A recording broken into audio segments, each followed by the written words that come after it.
का प्रारंभिक जीवन। सुल्तान बहलोल के शासनकाल में शेरशाह सूरी के दादा इब्राहिम खान सूरी अपने पुत्र हसन खां सूरी के साथ अफगानिस्तान से भारत आए थे। इनके पिता हसन खां जौनपुर राज्य के अंतर्गत सासाराम के जमींदार थे। शेरशाह सूरी का जन्म 1475 और 86 में हिसार फिरोजा में हुआ था। शेरशाह सूरी का बचपन का नाम फरीद खान था और ऐसा माना जाता है कि उसने अपनी जवानी में एक शेर को तलवार के एक ही बार से मार गिराया था। तब से उसका नाम शेरशाह सूरी पड़ गया था। कम उम्र में ही शेरशाह सूरी को बहलोल लोदी के दरबारे ओमर खान ने दिल्ली के परगाना गांव की जागीरदारी सौंप दी थी। शेरशाह सूरी के पिता के कई पत्नियां थी, जिसके कारण वो शेरशाह के साथ समय नहीं बिताते थे। दूसरी तरफ उसकी सभी सौतेली माँ उसके साथ बुरा व्यवहार करती थी। इसीलिए शेरशाह 1494 में घर से भाग गया और जौनपुर के शासक जमाल खान की सेवा करने में लग गया। बिहार और बंगाल का विजय अभियान। फरीद खान ने बिहार के मुगल शासक बहार खान लोहनी को अपनी सेवाएं देना शुरू कर दी। फरीद खान की वीरता से प्रभावित होकर बहार खान ने उसे शेर खान की उपाधि दी। जौनपुर के शासक के यहाँ पर कुछ समय तक सेवा देने के बाद वो आगरा चला गया और बाबर की सेना में भर्ती हो गया। 1527 और 28 तक 2 साल तक वो आगरा रहा और मुगल सैन्य संयोजन को बड़ी गहराई से सीखता रहा। वहाँ पर एक बार बाबर की नजर युवा शेरशाह पर पड़ी और उसने अपने मंत्रियों से कहा, शेर खान पर नजर रखना क्योंकि ये बहुत चतुर व्यक्ति है। उसके ललाट पर योद्धा के निशान साफ दिखाई देते हैं। इसके बाद शेर खान ने मुगलों की सेवा करना छोड़ दिया और वापस बिहार लौट आए। बहार खान की मौत के बाद शेर खान उसके बेटे जलाल खान का संरक्षण बन गया। शेरशाह की बिहार में बढ़ती हुई शक्ति को भांपते हुए जलाल खान ने बंगाल के सुल्तान से सहायता मांगी। गयासुद्दीन ने अपने सेनापति इब्राहिम खान के नेतृत्व में एक सेना भेजी, लेकिन शेर खान ने उज्जैनी राजपूत और अन्य सरदारों के साथ मिलकर 1534 में सूरजगढ़ की लड़ाई में इब्राहिम खान को पराजित कर दिया। इस तरह पूरे बिहार पर शेर खान का नियंत्रण आ गया। 1538 में शेर खान ने बंगाल पर आक्रमण कर दिया और गयासुद्दीन शाह को हरा दिया, लेकिन शेर खान उस साम्राज्य पर कब्जा इसीलिए नहीं कर पाया क्योंकि दूसरी तरफ से बादशाह हुमायूं ने अचानक एक हमला कर दिया। मुगल बादशाह हुमायूं से छीनी हुकूमत। बिहार और बंगाल में शेर खान की जीत ने हुमायूं की नींद उड़ा दी। हुमायूं गुजरात से रवाना हो गया, लेकिन गौर की ओर आगे बढ़ने के बजाय उसने 6 महीने चुनर की घेराबंदी में लगा दी। इसी दौरान शेर खान ने बंगाल की राजधानी गौर और रोहतास के दुर्ग पर कब्जा कर लिया। उसकी गतिविधियों से अब हुमायूं को खतरा महसूस होने लगा था। उसने बंगाल को छोड़कर अब आगरा की तरफ कूच किया, तो मार्ग में उसका सामना शेरशाह की सेना से हो गया। 26 जून 1529 को चौसा की लड़ाई में शेर खान का सामना हुमायूं से हुआ और शेर खान ने हुमायूं को पराजित कर दिया। उसके बाद 1540 में एक बार फिर कन्नौज के युद्ध में हुमायूं के साथ हुए युद्ध में शेर खान ने हुमायूं को भारत छोड़ने पर मजबूर कर दिया था। इस युद्ध के बाद वो दिल्ली की गद्दी पर बैठा। मालवा का विजय अभियान। 1537 में बहादुर शाह की मौत के बाद कादिर शाह मालवा सल्तनत का नया शासक बना। उसने मालवा के खिलजी शासन में राजपूतों और मुस्लिम मंत्रियों का सहयोग ले लिया था। उसने राजा सिलहदी के पुत्र भूपत राय और पूरनमल के शासन में सेवा करना स्वीकार किया था। 1540 में भूपत राय की मौत हो गई और मालवा का नया शासक पूरनमल बना। 1542 में शेरशाह ने बिना लड़ाई किए ही मालवा पर कब्जा कर लिया और कादर शाह गुजरात भाग गया। पूरनमल ने शेरशाह के आगे समर्पण कर दिया और अपने भाई चतुर्भुज को उसकी सेवा में छोड़ दिया। इसके बदले शेरशाह ने पूरनमल और उसकी जमीन को सुरक्षित रखने का वचन दिया। शेरशाह के शासन में आने वाली चंदेरी की मुस्लिम महिलाओं ने पूरनमल पर अनेक पतियों की हत्या और बेटियों को गुलाम बनाने का आरोप लगाया। उन्होंने न्याय नहीं करने पर जान देने की धमकी दी, लेकिन शेरशाह ने पूरनमल की सुरक्षा के वचन के बारे में उनको बताया। शेरशाह ने अब रायसेन में पूरनमल के महल को अपनी सेनाओं से घेर लिया। पूरनमल को जब इस बात का पता चला तो उसने अपनी पत्नी का सर कलम कर दिया और अपने आत्मसम्मान के लिए राजपूतों को अपने परिवार के लोगों को मारने का आदेश दिया, क्योंकि उनके मालिक ने उनका वादा तोड़ दिया था। इसके बाद राजपूत रणभूमि में निकल गए और सभी राजपूतों को शेरशाह की सेना ने मार दिया। अपनी चालाकी से जीता समेल का युद्ध। 1544 में शेरशाह सूरी ने अपनी 80,000 अश्वसेना के साथ मालदेव राठौड़ के खिलाफ जंग के लिए निकल गया। मालदेव राठौड़ की 50,000 अश्वसेना ने शेरशाह की सेना का सामना किया। अपने दुश्मन की राजधानी की तरफ आगे बढ़ने के बजाय शेरशाह ने अपना पड़ाव जोधपुर लिया। पूर्व में 90 किलोमीटर दूर जैतारण के परगाना में समेल नामक गांव में डाला। एक महीने बाद शेरशाह की स्थिति तब नाजुक हो गई, जब उसकी विशाल सेना को रसद पहुंचने में परेशानी होने लगी। इस स्थिति से निपटने के लिए शेरशाह ने चालाकी की। एक शाम को उसने मालदेव के कैंप में कुछ जाली पत्र गिरवाए, जिसमें उसको भ्रमित किया गया कि मालदेव की सेना ने कुछ सेनाध्यक्ष शेरशाह का साथ देने का वादा कर रहे हैं। इस घटना से मालदेव का सारा ध्यान विद्रोही सेनाध्यक्ष को खोजने में लग गया। मालदेव अपने आदमियों को सेनापतियों के भरोसे छोड़कर जोधपुर रवाना हो गया। इससे मालदेव की मासूम सेनापति जेता और कुंपा अपने केवल 20,000 सैनिकों के साथ शेरशाह की 80,000 सैनिकों के साथ लड़ी। समेल के उस दयु में शेरशाह जी विजय हुए, लेकिन उस युद्ध में उसके कई सेनापति मारे गए और उसे भारी क्षति हुए। इस विजय के बाद शेरशाह के सेनापति खब्बास खान ने जोधपुर की सत्ता संभाली और 1544 में अजमेर से लेकर माउंट आबू तक मारवाड़ की सीमा पर कब्जा कर लिया। शेरशाह के शासन में उपलब्धियां। शेरशाह ने भूमि के मापन के लिए 32 अंक वाला सिकंदरी गज और सन की डंडी का प्रयोग किया। शेरशाह ने 178 ग्रेन चांदी का रुपया और 380 ग्रेन तांबे का दाम चलवाया। शेरशाह ने रोहतासगढ़ के दुर्ग एवं कन्नौज के स्थान पर शेरसुर नामक नगर बसाया। शेरशाह के समय पैदावार का लगभग 1/3 भाग सरकार लगान के रूप में वसूल करती है। शेरशाह ने 1541 में पाटलिपुत्र को पटना नाम से पुनः स्थापित किया। शेरशाह ने ग्रैंड ट्रंक रोड की मरम्मत करवाई और इसको अफगानिस्तान के काबुल तक फैलाया। डाक प्रथा का प्रचलन भी शेरशाह द्वारा किया गया। बारूद के धमाके से हुई मौत।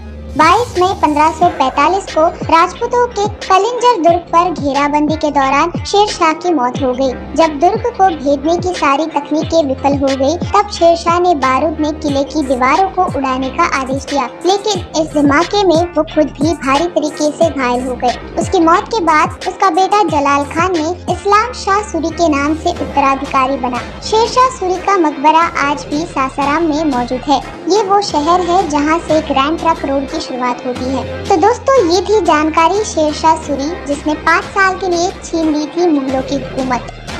आशा करते हैं कि आपको ये वीडियो जरूर पसंद आया होगा। मिलते हैं अगले वीडियो में ऐसी ही किसी रोचक जानकारी के साथ।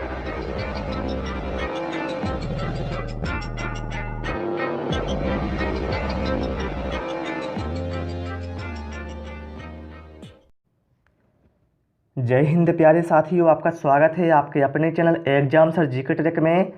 साथियों, आज मैं आपको पूरा खिलजी वंश ट्रैक से कंप्लीट कराने वाला हूं, वो भी महत्वपूर्ण प्रश्नों के सहित। जो भी प्रश्न एग्जाम में पूछे गए हैं वो भी इस वीडियो में मैंने इंक्लूड किए हुए हैं, इसलिए आप लोग वीडियो कंप्लीट ज़रूर देखें। और अलाउद्दीन खिलजी के जो कार्य हैं अक्सर एग्जाम में पूछे जाते हैं, लेकिन वो आपको याद नहीं रहते। तो मैंने इस वीडियो में अलाउद्दीन खिलजी के जितने भी कार्य हैं सारे कार्यों को ट्रिक से बताया हुआ है, जिससे आप बहुत आसानी से याद रख सकते हैं। तो चलिए स्टार्ट करते हैं प्यारे से वीडियो को। देखिए, जो खिलजी वंश है यह दिल्ली सल्तनत का दूसरा प्रमुख वंश है। इससे पहले कौन था? गुलाम वंश। गुलाम वंश के बाद कौन आता है? खिलजी वंश। खिलजी वंश का टाइम पीरियड कितना है? तो वो है 1290 ईस्वी से लेकर 1320 ईस्वी तक। जितने पॉइंट आपको बताता जा रहा हूँ ज़रूर याद रखना, क्योंकि ये एग्जाम में पूछे गए हैं।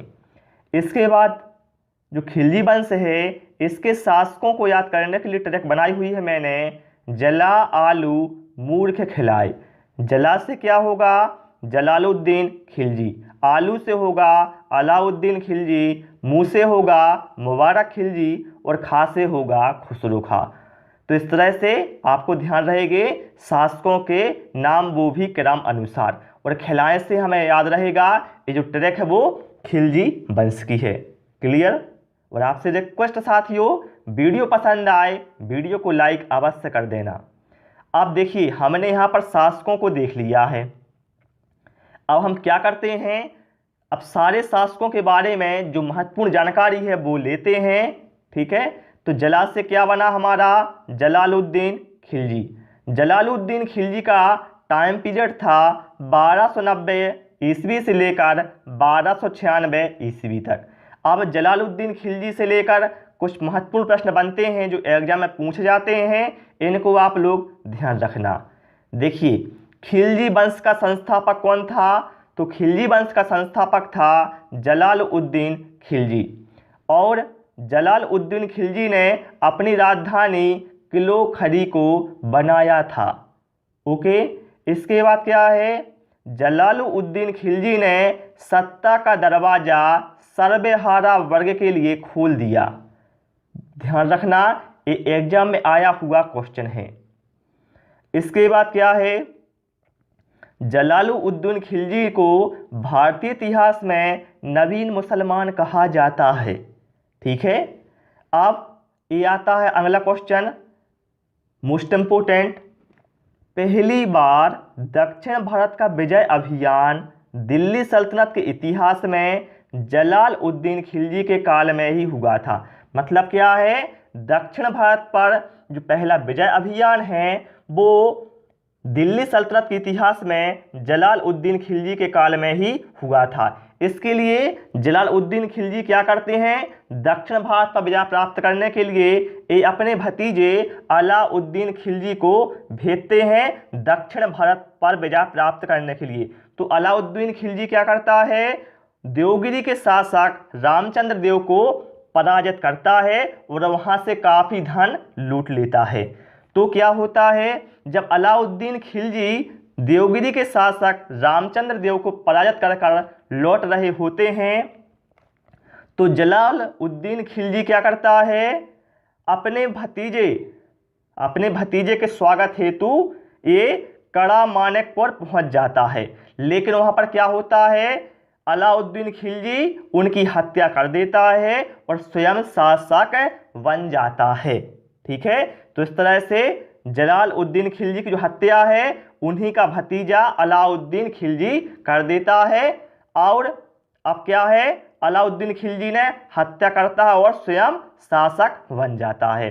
तो अब बात आती है इसके बाद किसकी, जला आलू मूर्ख खिलाए। तो आलू से क्या आ जाएगा हमारा अलाउद्दीन खिलजी। जलालुद्दीन खिलजी के बाद कौन आ गया हमारा, अलाउद्दीन खिलजी। इनका समय कितना है, 1296 ईस्वी से लेकर 1316 ईस्वी तक। अब देखिए साथियों, अलाउद्दीन खिलजी के जो कार्य हैं यहाँ से क्वेश्चन एग्जाम में बहुत बार पूछे जाते हैं, इसलिए आपको इनको जरूर याद करना चाहिए। लेकिन आपको याद नहीं रहता है तो इसलिए मैंने ट्रैक बनाई हुई है। मैं ट्रैक क्या बनाई हुई है, बहुत ही अच्छी ट्रैक है, मज़ेदार है। मेला घोड़ा, नाक से हलवा, आलू सीरा, 1000 जाम चट गया।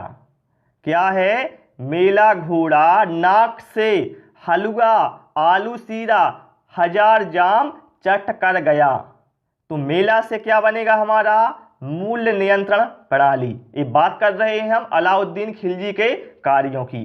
घोड़ा से क्या बनेगा, घोड़ा दागना। ये कई बार एग्जाम में पूछा गया घोड़ा दागना, तो भैया इसको जरूर ध्यान रखना। नाक से क्या बनेगा हमारा, नकद वेतन। इसके बाद से क्या बनेगा, स्थायी सेना।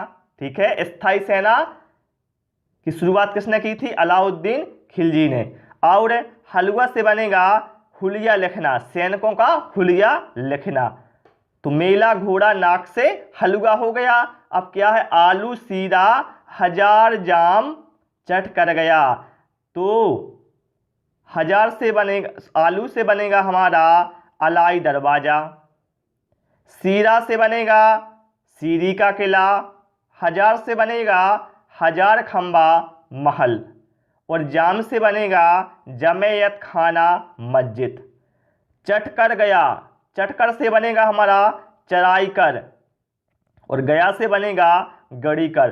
ध्यान रखिए, जो चराईकर हैं और गढ़ीकर हैं ये 2 नए कर लगाए थे अलाउद्दीन खिलजी ने। आप इस ट्रैक को 2 से 3 बार पढ़ लेंगे, आपको सारे कार्य याद हो जाएंगे। ठीक है, और अब चलिए हम देखते हैं जो महत्वपूर्ण प्रश्न अलाउद्दीन खिलजी से बनते हैं।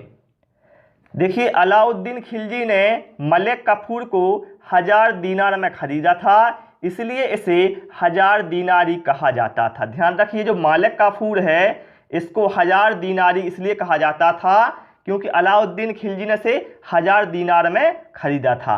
ठीक है। अब अलाउद्दीन खिलजी के समय जो भू राजस्व दर थी वो कितनी थी? तो उपज का 1/2 थी। ठीक है। जितनी भी उपज होगी आपको उसका 50% या फिर 1/2 मतलब आधा हिस्सा देना पड़ेगा। इसके बाद क्या है? दिल्ली के शासकों में अलाउद्दीन खिलजी के पास सबसे विशाल स्थायी सेना थी। कैसी सेना थी? सबसे विशाल स्थायी सेना। ठीक है। खिलजी वंश का जो सबसे प्रतापी शासक था वो कौन था? अलाउद्दीन खिलजी, जिसे द्वितीय सिकंदर भी कहा जाता है। इसके बाद क्या है?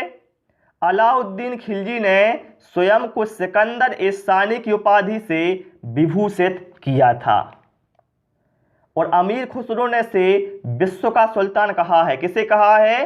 अलाउद्दीन खिलजी को अमीर खुसरो ने विश्व का सुल्तान कहा है।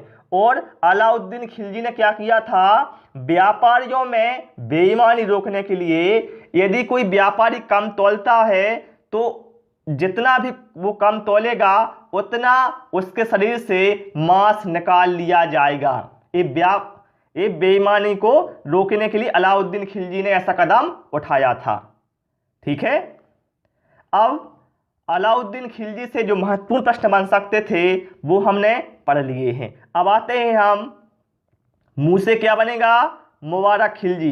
देखिए, अलाउद्दीन खिलजी के बाद कौन आता है? मुबारक खिलजी। मैंने आपको बताया था जला आलू मूर्ख खिलाए। जला से जलालुद्दीन खिलजी, आलू से अलाउद्दीन खिलजी और मूर्ख था तो मुंह से बनेगा हमारा मुबारक खिलजी। मुबारक खिलजी का टाइम पीरियड कितना था?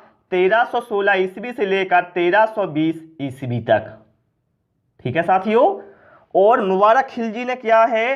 खलीफा की उपाधि धारण की थी। और मुबारक खिलजी को नग्न स्त्री या पुरुष की संगत पसंद थी।